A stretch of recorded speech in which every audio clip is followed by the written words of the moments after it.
I'm going to talk, I'm Sodja Lotker, Artistic Director of the Prague Quadrennial of Performance Design in Space, and I'm going to talk about how I made space as a curator.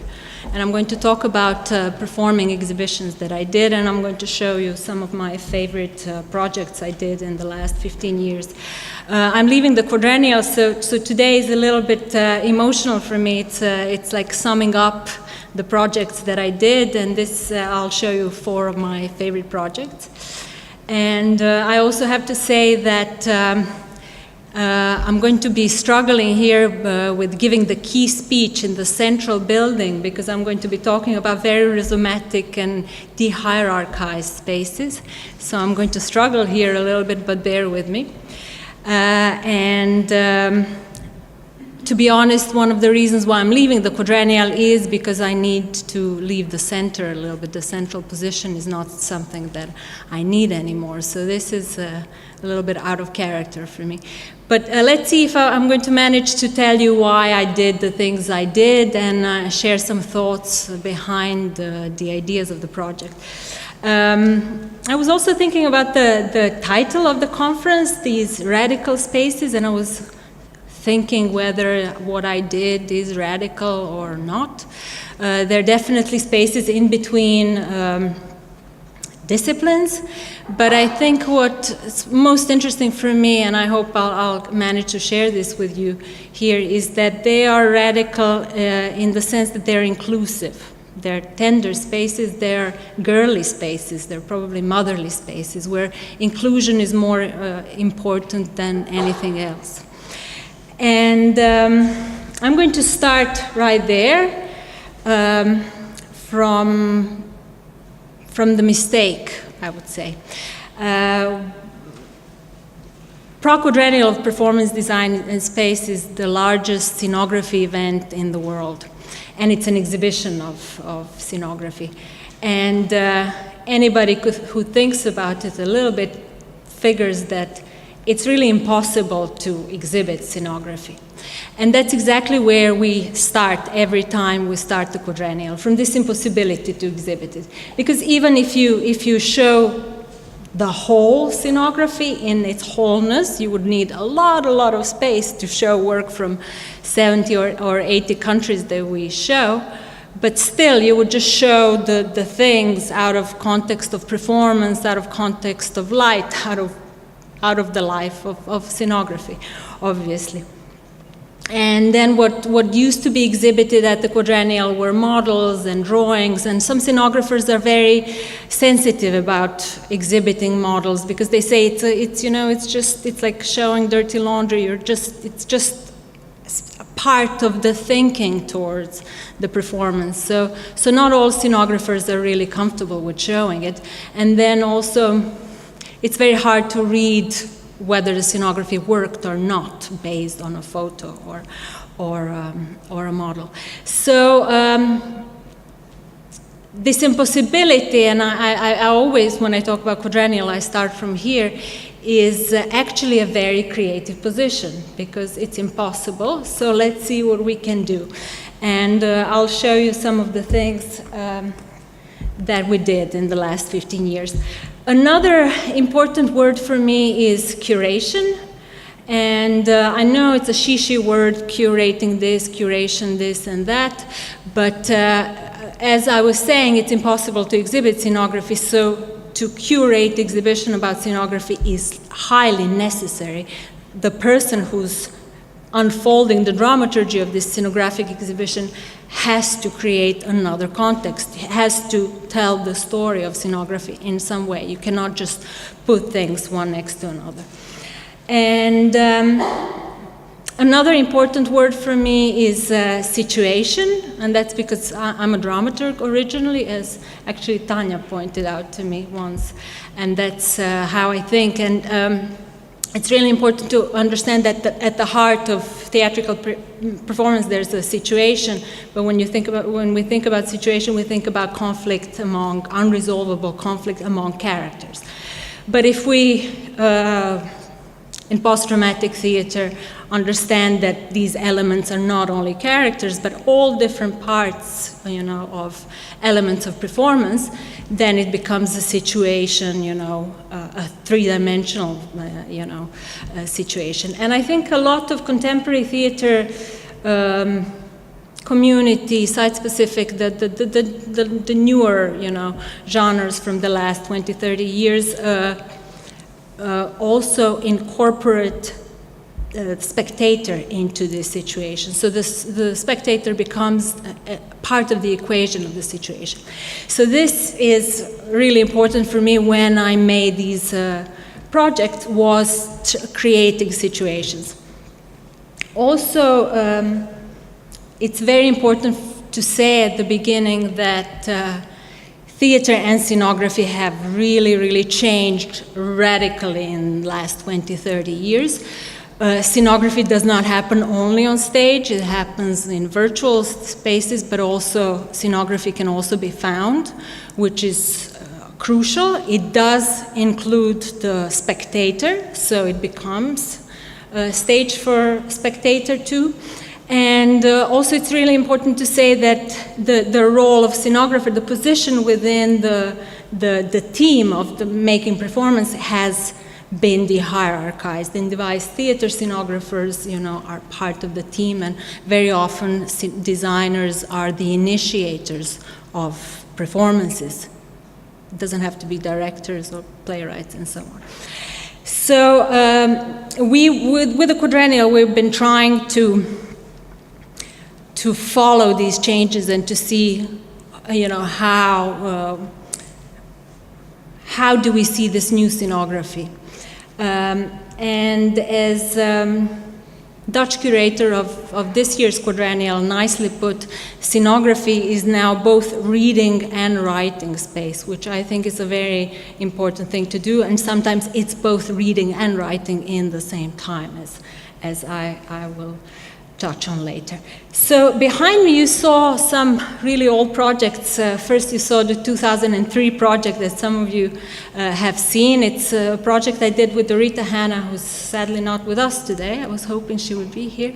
She designed the project, and it was an indoor project made out of scaffolding, and we literally lived in those spaces for 18 days, and there was about 11 groups from all around the world being there the whole time, really inhabiting those spaces, and the performances were spilling from one space to another, and it was almost a social project, because there was a lot of conflicts between the groups, and there was a lot of territories that were very hard to divide.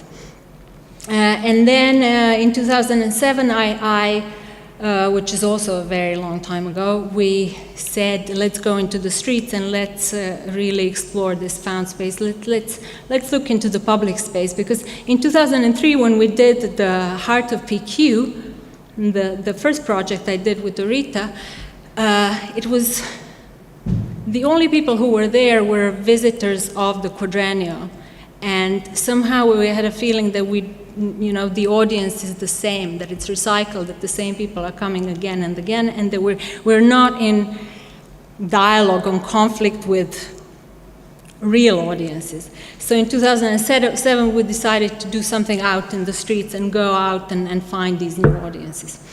The thing you see behind me now is the project I curated in 2011, and it was called Intersection, Intimacy and Spectacle. And I think it best describes what I'm going to try and tell you tonight. We built, the space is, it's a piazzetta of the National Theatre Prague. It's right in between the National Theatre and the new stage. That's the place where famous Josef Svoboda worked. So the space is really charged historically. And what we did was build this village of 30 white cubes, black boxes. And we were playing with this idea that whether there are ideal galleries and ideal theaters. We toyed with that idea. And each of these little cubes, there were approximate 3 times 3 meters, was filled with with one project, each box different, of course. And what I wanted to show back then was that performance is much more than theater, that visual arts use performance, that architects use performance, that choreographers do scenography and so on. And the point was to create a labyrinth with no end, basically, in the sense of definition. And we had, this was the upside down scenography by Markus Schinwald, who's a visual artist originally, and who exhibited the same installation the same year at Venice Biennale. This, for instance, is a project by fashion designers from Latvia. So by seeing the projects, you couldn't tell who was making, which discipline these people are coming from. This was an installation done by Romeo Castellucci, and this was a live and living scenographer making models the whole time. And this year, for the quadrennial, I did another project. You're going to see a lot of those photos later, maybe too many, about 400. I didn't build a space again. I put the project in public space, and I invited artists to bring groups of masked people who behave in a specific way and to go for a walk around Prague and to see how the experiment was basically in how costume and mask make space around them. So, this is for the beginning, and there's one more important thing for me to say, and this is where I think it all more or less begins and ends for me, is that space for me is not a passive, static, unified entity. And I perceive scenography and space as a living thing. So I was very excited when I found a quote from Doreen Massey. She's a British social geographer, and she wants us to think about space as the product of interrelations, as constituted through interactions, from the immensity of the global to the intimately tiny. So you can see already this situation, the interrelations that me as a dramaturg is crucial for me. Space is a sphere of the possibility of the existence of multiplicity in the sense of contemporaneous plurality, the sphere in which distinct trajectories coexist. It's damn hard to say this. And as the sphere, therefore, of coexisting heterogeneity, which was obviously in, don't laugh, Rasha, I'm managing. And in this project, you can see we had all these different projects right next to each other, the same you will see with the tribes. We had over 90 tribes walking around the city. And so she says that without space, there's no multiplicity. And without multiplicity, there's no space. And if space is indeed the product of interrelations, then it must be predicated upon the existence of plurality. And for me, this plurality is absolutely crucial. And sometimes it ends in chaos, as I would like to share with you, but I think in a good way. And so one thing to create this plurality, it's obvious that the quadrennial is such a huge event. You have work from 80 to 100 countries. So it's impossible to grasp all this work. It's really impossible to put it into folders, because who am I to know what's happening in the Philippines and whether this is good or not? And that's the hard part of the quadrennial, but it's also something where I find the freedom and where the doors were opened for me, in a sense. And so when I make these spaces, I want them to be de-hierarchized. And the intersection project that you're seeing behind me is a very good example of that, because You had all these disciplines, one next to another. Then you had variety of countries. We had, for instance, 2 Latvian boxes, but no French box, you know, so it was deeply politically incorrect system, you know, geographically. The best part for me was that I had Ilya Kabakov and Romeo Castellucci and Josef Nagy next to completely unknown Austrian students. And to make things difficult, I did not put titles on boxes. So you really had to just go in and experience them. You could not, you know, make prejudgment before you walked in. And this was a very big problem for theater critics in Czech Republic, who have very clear idea what theater is and what theater isn't, and where it takes place and where it doesn't take place. And most of them came just to see Romeo Castellucci. And they couldn't find it. And they had only those 10 minutes, and they would get lost. And one of them accused me of killing theater, actually. She was so frustrated with the mess that she had to go in. But for students, for children, for normal audiences, it was a great experience, because they could go in and they didn't have to know anything about theater. They didn't have to think about what theater was. They would just experience it, which is the core of theater performance. They didn't have to know anything about history, anything about contemporary theater, and so on. So that's why I think about that project especially as rhizomatic, because there was no center, it was chaotic. You would go in, you would dive in, and I purposely created such a choice that everybody could find something they like. You had anthropological theater, you had very theoretical things. So some, you know, you would hate something and you would love something else. Even I hated a few boxes, which I'm especially proud of. Because that means I'm truly democratic, I think, to include it. And this rhizomatic experience gave a possibility, or invited people basically to come back, you know, because there was no beginning and an end. And that's how you bought a ticket and you would come back as many times as you wanted. And another thing that that was important, that is still important for me, is misreading. And misreading is obviously used very much in contemporary theory and as a tool, but I find it very useful as a tool for curating also, and I think as for spectating, I would say. And one of the projects in the intersection was Harun Farokhi's immersion video that I saw in somewhere, I think in Austria, and the video shows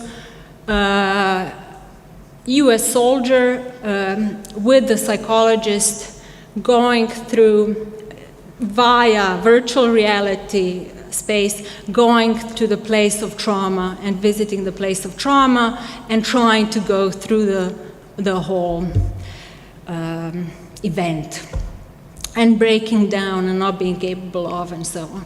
And I was really extremely proud that, you know, I have one box that is true reality, although it's virtual scenography, and it was all interesting situation for me until I got the text for the catalog, where I found out that it's an actor and that it's actually not real at all, that the whole thing is a theater thing. And to be very honest, to this day, I don't know what is true, whether it was an actor or not.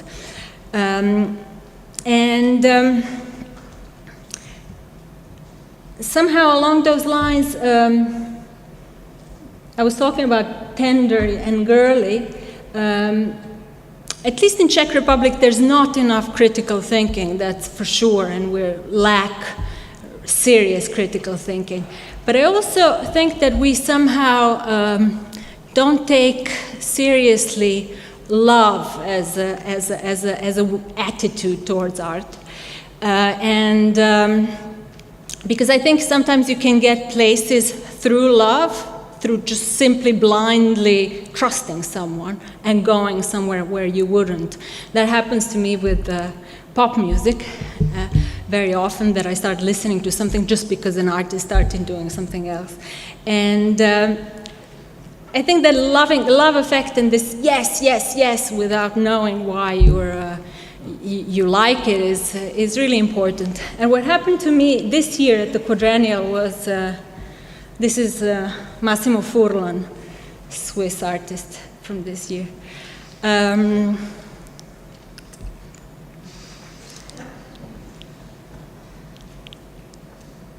I lost it. What was I saying?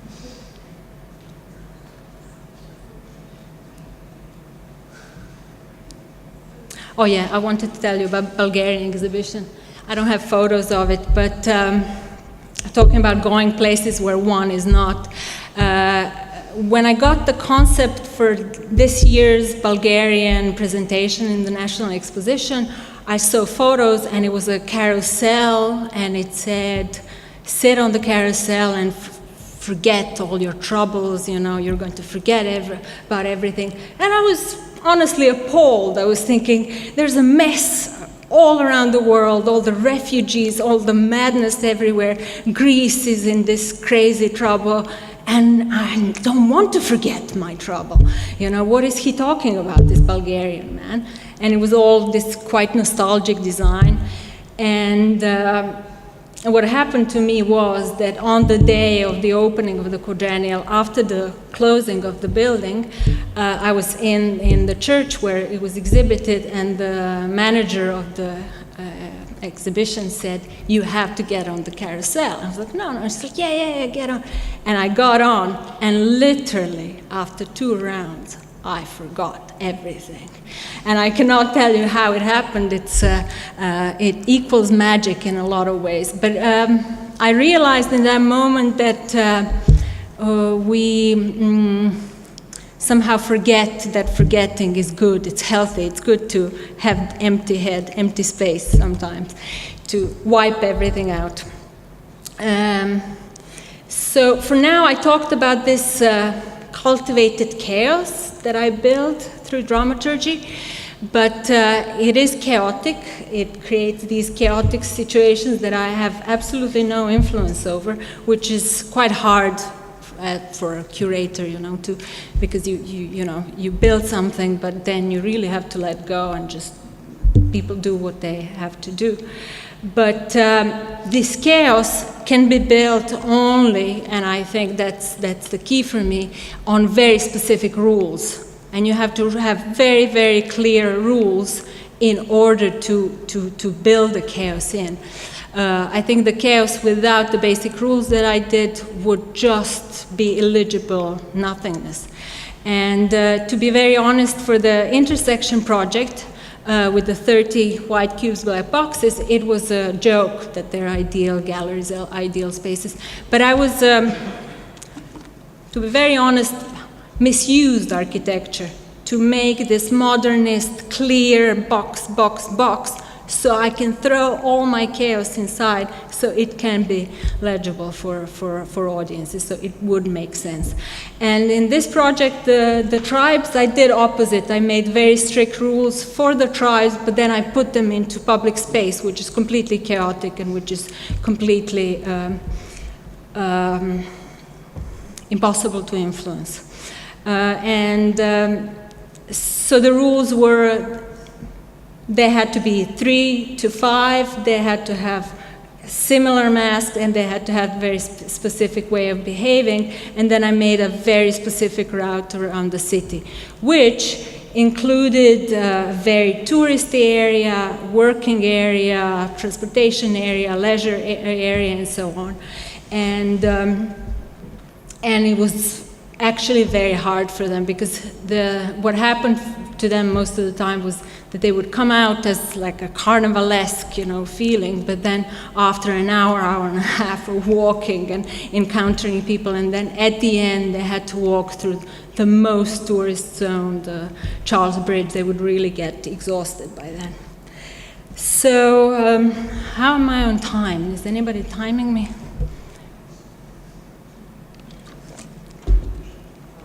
I guess I'm going to say only a few things and close. I wanted to point to one thing and talk about tradition. I think when one is doing projects nowadays, I think it's very important to think about tradition and to know that, at least in the theater, most of the things that we call traditional are only a few hundred years old or have been heavily misunderstood, like Aristotle's unities, or there's something that we could not have a clue what it looked like 17th century acting. So what we take for granted is very, very important when we do things. And I came to that because of the quadrennial, because of the impossibility. So it was actually very natural for me to get to that. But I think for us in the theater at this point, and doing spatial project, the ultimate political project is questioning reality or questioning social construction or what you will, but questioning these rules and shifting the rules and seeing what happens. And I think that's a project that is political, but it's not, daily politics. It's a social politics. It's how we behave to each other, what we do to each other. And one more thing I wanted to say, and I guess finish, is these projects that I did are performing exhibitions, but they are not performing exhibitions just because they're about theater, and they're not performing exhibitions just because they are live, because things are happening. For me, this performing exhibition means that the exhibition does something itself that is a little bit beyond my capacity to control it.